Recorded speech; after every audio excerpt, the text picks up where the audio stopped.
The market assessment recommendations released earlier this year laid out sweeping proposals for changes to VA facilities, but senators like Montana's Jon Tester and Steve Daines said they weren't satisfied with the recommendations as they came out.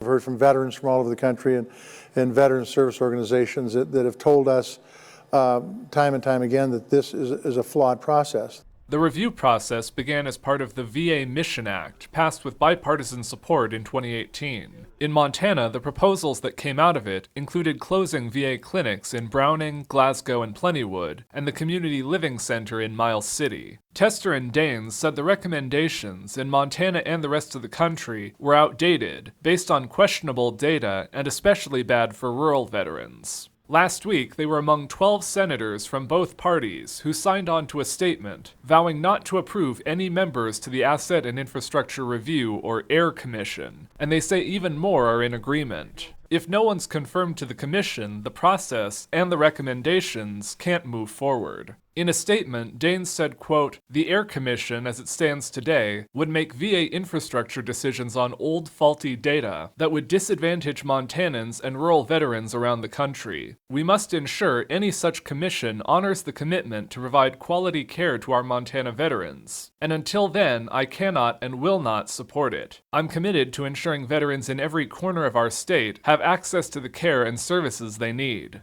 Tester, who chairs the Senate's Veterans Affairs Committee, says it is important to make sure the VA's facilities are meeting the needs of the people they serve, but it's a responsibility that Congress should take on themselves. The facilities are out there. If the facilities aren't up to snuff, then Congress needs to sit down and say, hey, look, if we're going to send folks off to war, we got to take care of them when we get home. And if we're not willing to take care of them when we get home, then we shouldn't be sending them off to war.